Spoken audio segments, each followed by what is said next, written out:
we've accepted that you don't necessarily agree we want to continue to be part of a single market, that we would have to organise an arrangement, and in a trading arrangement. And in the Guardian this morning, your reporter is saying, this is as a result of Michael Gove's speech yesterday, that you've spoken to umpteen ambassadors inside and outside the Eurozone who said they would be willing to do a comprehensive trade deal with the UK. Would you like to share with us which ambassadors those were and indeed how many there were? No, I wouldn't. Are there any? Umpteen. Umpteen. So somewhere between 13 and 19. There's kind of what I've always understood. It's a reasonable definition of umpteen. But you're not going to share with us who they are? No. Why not? Surely you... I mean, this is a fantastic piece of news. If you're able to come with the vote leave and be able to say that there are ambassadors of countries that we want to do business with, why wouldn't you want to share that? What do you think would happen if I said, oh yes, I had lunch with the ambassador to X yesterday and he said blah about this? Do you think everyone would go, oh God, Cummings is right after all. Oh, that argument's collapsed. Well, if you come back to us, the ambassador would say, just completely invented it. I never said any such thing. What is this crazy person saying? Yeah, probably.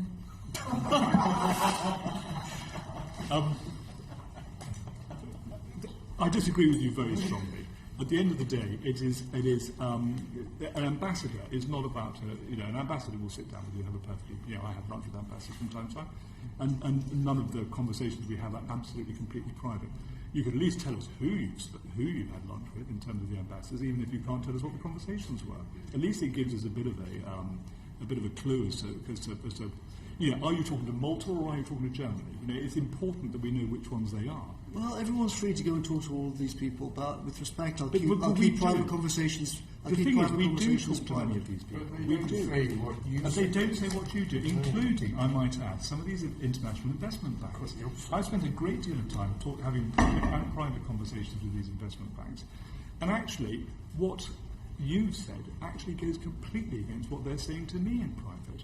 And this is over the period of the last 2 or 3 years, where I've been speaking to them as a member of the Fresh Start project, which, as you know, the substantive part of which has now gone into the Measures to Vote Leave campaign, leaving 1 or 2 of us behind as enthusiasts. As an isolated minority of about 500 members of Parliament, and on it goes anyway, so we're getting slightly distracted. But the point is, it is important that by not answering some of these questions, and I don't mean to be rude, but it comes over as you looking sort of slightly shifty, not having the answers. And we're giving an opportunity to come up with very strong arguments as to why we should come out. Maybe I can move on to something else. Michael Gove raised the European Free Trade Zone yesterday. This is not something I've heard of, and I'm not sure many of my colleagues on this committee have ever heard of it before. Could you talk about, you talk about it on your website, there's a European Free Trade Zone from Iceland to the Russian border, and we will be part of it. What is this European Free Trade Zone? Well, from Iceland to the Russian border, there is a network of different relationships in which all European countries, in or out of the EU, in or out of the Euro, enjoy free trade in goods. A lot of the arrangements are slightly different, obviously, but generally speaking, there is free trade in goods over that entire area. And the big exception is Belarusia. And the idea that Britain is going to be alongside Belarusia as the only 2 countries without free trade in goods in Western Eurasia is not a sensible prediction, I don't think. No, sure, but obviously we've talked about services. So Switzerland, as the second biggest financial services centre you've talked about in the world, doesn't have agreement covering financial services. The Ukraine, which has just negotiated a free trade agreement that retains tariffs in certain sectors, that doesn't cover cross-border provision of most services, including financial services again. Turkey, which is part of the EU customs union, and is therefore unable to pursue an independent trade policy. Is Turkey part of this free trade zone? No, I mean, so Turkey, as you say, is inside. Kosovo doesn't have a preferential agreement with the EU. I think Kosovo does have some sort of deal with the EU, actually. I think you might be wrong about that. Okay, we can always check that. But we can check that. I think the overall point is that there is free trade in goods from Iceland to Russia. But Belarus is the only example, is the only counterexample, and we're not going to be with Belarus. There'll be a deal because it's in everyone's interest for there to be a deal. When you talk about this European free trade zone, as I say, this is a concept which has kind of really made its debut yesterday, I think, in Michael Gove's speech. But what is it? I mean, at the end of the day, what you're talking about is actually a number of countries have come up with their own individual arrangements. This is not a club that we can become a member of. It's we come up with our own arrangements and we just become another country within this sort of notional group of countries bordering the edge of Europe that has a notional trade arrangement surrounding goods. Is that right? Roughly.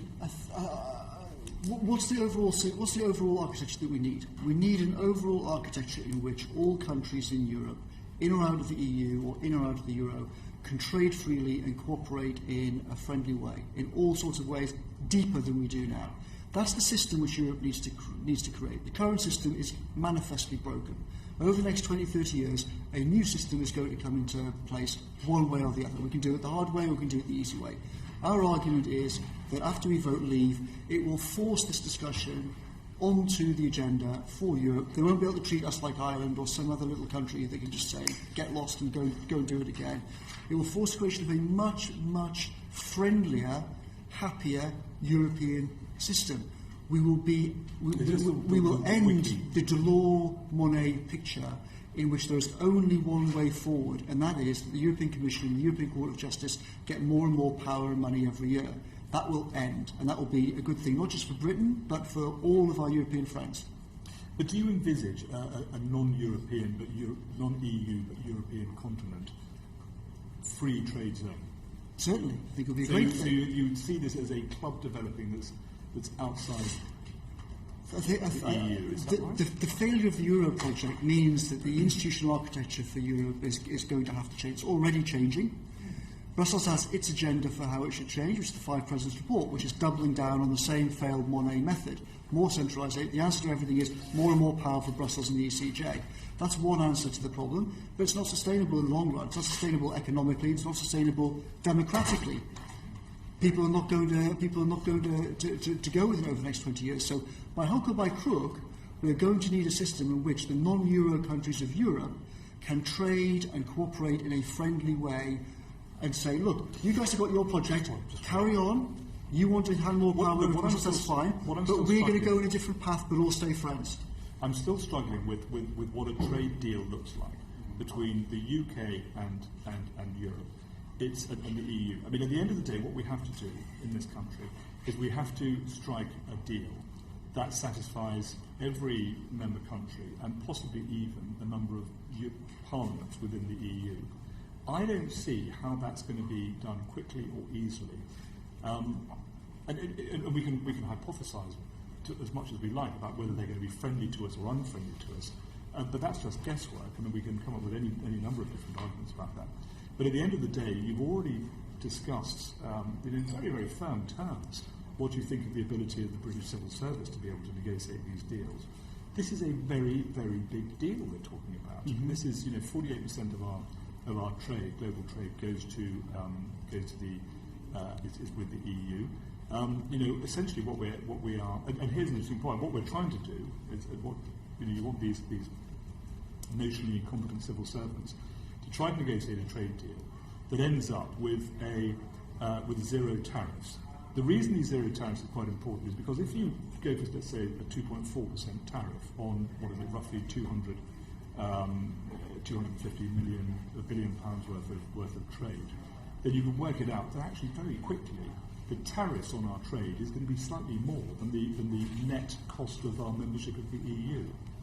So you've got to do something pretty clever to make it better. If you look at the WTO figures on that, the opposite is the opposite is the case according to the WTO. The figures on tariffs are it's less than the amount we would save in terms of budgetary contributions. I can send you the figures on all that if you like. It depends if you take net or the gross. But you've already accepted that. And look, it doesn't matter whether the money comes and goes in or out of the country. The bottom line is of the 19 billion, we get back 6 billion at some point, even if it doesn't leave the country. So we're talking about 14 billion net contribution, and then we get back structural funds, then we get back subsidies to farmers, then we get back contributions to universities and businesses. And at the end of the day, I can't remember, there's about sort of 4 or 5 billion, 7 billion. From memory, the WTO figures are that the calculation, or roughly speaking, that the tariffs are 7 billion, and say you want to take the net figure of 10 to 11 billion, depending on exactly whose net figure you use. So I think the numbers are the other way around from the way you suggested, but I don't have them in front of me, and I can send them. We're still talking about farmers. We haven't included farming subsidies in that.